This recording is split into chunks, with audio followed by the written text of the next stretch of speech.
Terkait dengan polemik pernyataan Ustazah Oki Stiana Dewi tentang KDRT pada wanita yang memicu pro dan kontra, saya ingin memberikan tanggapan secara objektif sebagai seorang wanita dan semoga bisa memberikan manfaat dan banyak kebaikan untuk kita semua.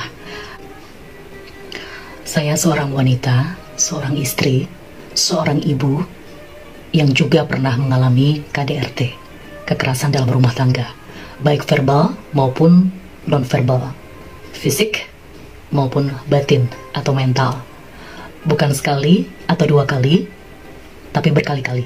Selama bertahun-tahun, saya mendapatkan perlakuan tidak menyenangkan, bahkan bisa dibilang tidak manusiawi. Tidak manusiawi.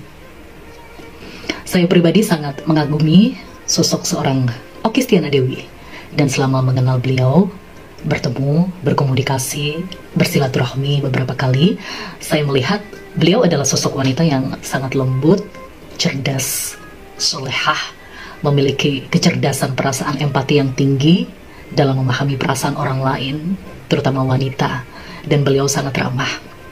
Jadi saya cukup kaget, shock, ya, dan tidak percaya jika beliau sampai dijudge sebagai wanita yang tidak berperasaan dan juga kalimat-kalimat negatif lainnya.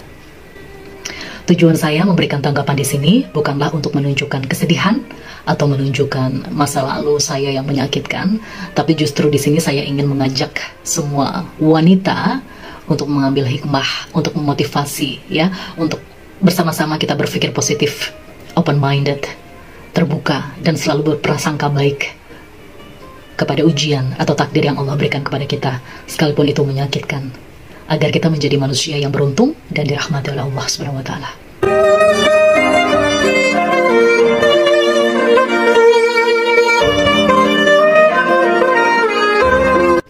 Dalam kisah yang diceritakan oleh Ustazah Oki tentang seorang istri yang dipukuli oleh suaminya, kemudian istri tersebut diam dan menutupi kejadian tersebut di depan ibunya.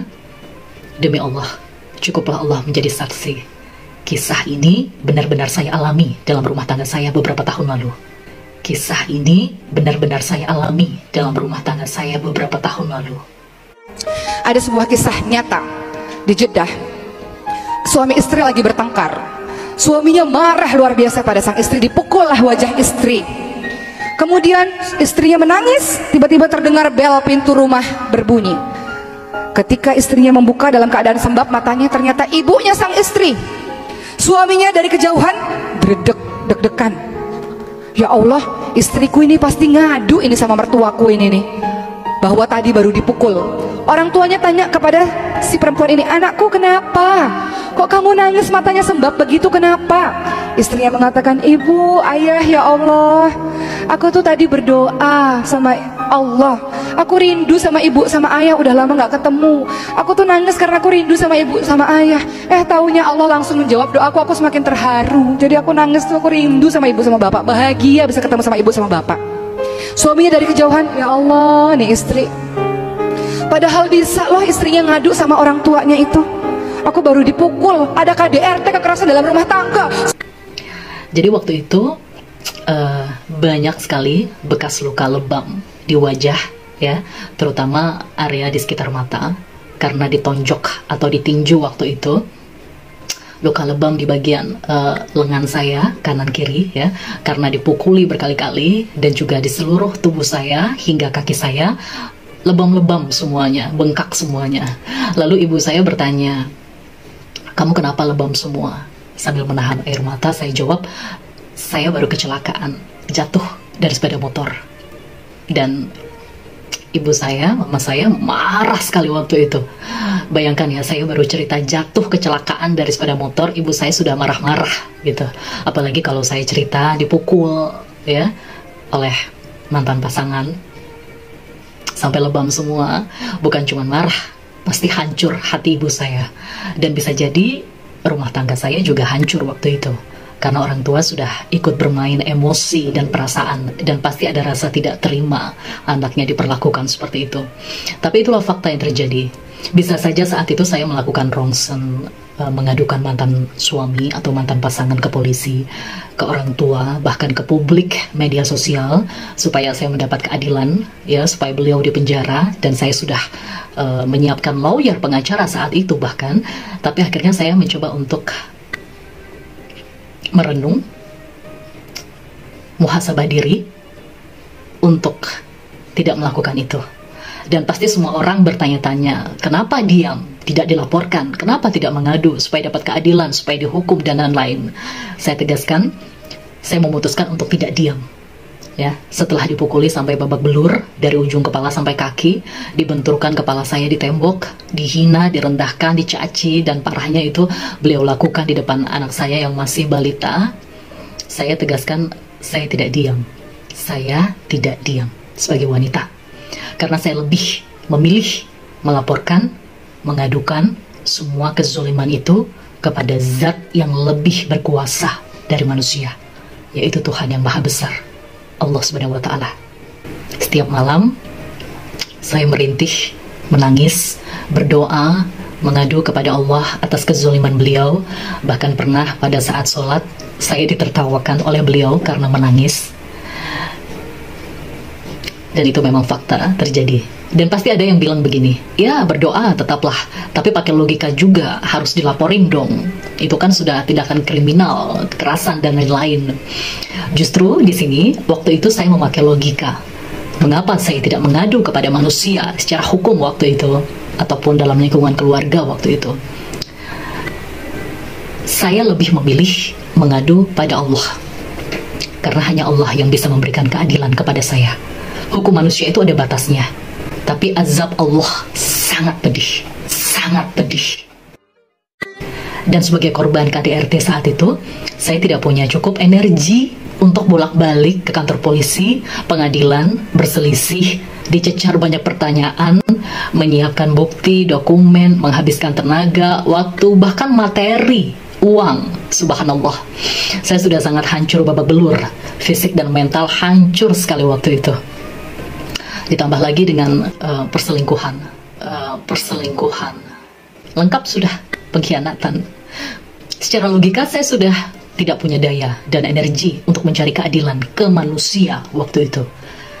Tidak ada energi untuk melapor ke sana ke sini, dan belum tentu juga saya mendapatkan keadilan sesuai dengan yang saya mau.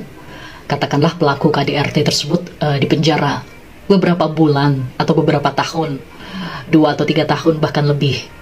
Apakah bisa memenuhi rasa keadilan? Tidak. Menyembuhkan luka saya, mental anak saya, keluarga saya? Tidak. Saya mencoba untuk merenung, muhasabah diri. Saya memilih menghabiskan sisa energi saya untuk berdoa, menangis, merintih, mengadu kepada Allah, dan menyerahkan segalanya kepada Allah. Cukuplah Allah yang membalas semua kezalimannya, dan cukuplah Allah yang menyembuhkan luka saya dan anak saya secara fisik dan batin.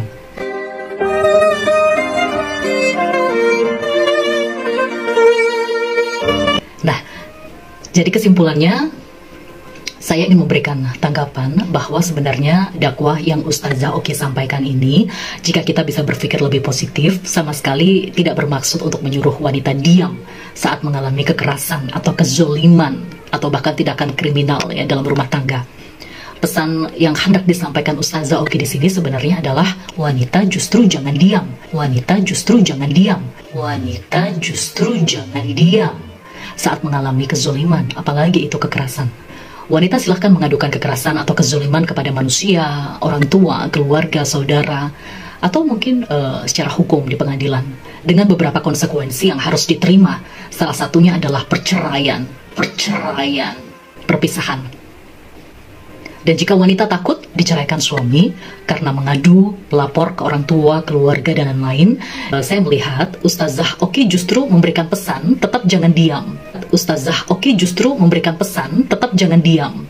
Mengadu dan laporkan semua kezoliman tersebut kepada zat yang lebih berkuasa dari manusia, yaitu Tuhan Allah Subhanahu wa Ta'ala, melalui kisah-kisah yang beliau sampaikan. Allah akan mengatur semuanya dan memberikan keputusan terbaiknya. Bahkan akan membuat pasangan kita pasti dihukum dengan cara yang Allah kehendaki, bahkan membuatnya menyesal, lebih mencintai kita sebagai istri, sadar, dan rumah tangga juga terhindar dari perceraian, Dan percaya tidak percaya, wallahi demi Allah, ini juga sudah terjadi dalam rumah tangga saya saat itu. Suaminya luluh hatinya istriku itu, Masya Allah. Menyimpan aibku sendiri, ya Allah, luar biasa. Makin sayang dan cintalah suami tersebut. Setelah mantan suami memukul saya menangis dan saya buatkan beliau teh, ya. Bayangkan, saya menangis setelah dipukuli oleh beliau, saya buatkan beliau teh. Dan Anda tahu apa yang terjadi? Beliau bersujud di kaki saya. Meminta maaf, menyesal, dan tidak habis pikir bagaimana bisa saya masih sempat-sempatnya buatin teh hangat, minuman, setelah dipukuli, kesakitan seperti itu. Tapi karena saya sudah menyerahkan semuanya kepada Allah, meminta yang terbaik kepada Allah, Allah berkehendak saya berpisah dan bercerai dengan beliau. Karena Allah ingin menyampaikan pesan kepada saya berhak mendapatkan yang lebih baik. Dan jika Anda bertanya, lalu apa hukuman yang Allah berikan kepada mantan suami sekarang? Saya jawab, Allah telah menghancurkan hati dan mentalnya sebagaimana dia menghancurkan saya. Allah telah memberikan azab yang sangat pedih kepada beliau, dan itu akan terus terjadi dalam hidup beliau selama belum ada kata taubat. Allah jauhkan saya dari yang tidak baik, dan insya Allah Allah akan gantikan dengan yang jauh lebih baik. Allah sembuhkan luka hati saya, Allah lapangkan dada saya untuk ikhlas, memaafkan, dan bersabar.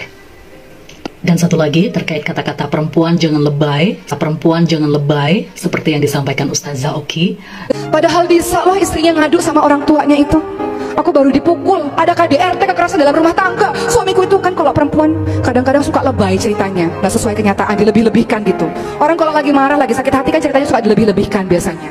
Ini kalau terjadi permasalahan rumah tangga, curhat ke orang lain atau curhat di sosial media. Dikit-dikit sekarang posting cerita di sosmed, bikin status-status di sosmed, dibaca sama satu orang di seluruh dunia ini. Ya Allah, ternyata rumah tangganya lagi berantakan. Saya mencoba muhasabah diri. Seandainya waktu itu saya menceritakan kekerasan yang saya alami kepada semua teman-teman saya, orang tua, saudara, bahkan bisa dikatakan lebay gitu ya. Share-share foto-foto luka lebam-lebam di medsos. Saya merenung dan saya tidak menyesal tidak melakukan itu. Apa manfaatnya menciptakan peluang dosa orang lain untuk bergibah, membicarakan masalah rumah tangga saya, semakin memperburuk masalah, nama baik keluarga hancur, suami bukannya sadar malah semakin murka dan zolim. Jadi kesimpulannya hanya ada satu pilihan untuk wanita saat mengalami KDRT. Jangan diam. Mengadulah, meminta perlindungan kepada orang tua, keluarga jika Anda merasa terancam, bahkan kepada pihak berwajib. Tapi jika Anda merasa sulit melakukan itu, berperang kepada hati dan pikiran untuk tetap mempertahankan rumah tangga, namun tidak punya energi atau kekuatan untuk mencari keadilan kepada manusia, mengadulah kepada Tuhan Allah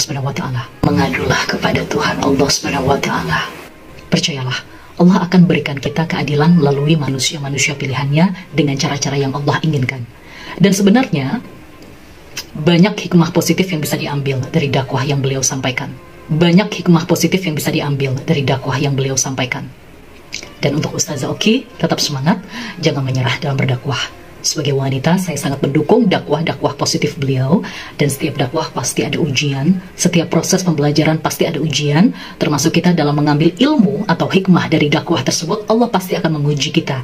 Dan semoga kita termasuk golongan yang dirahmati oleh Allah dan mendapat hidayah kebaikan dunia akhirat.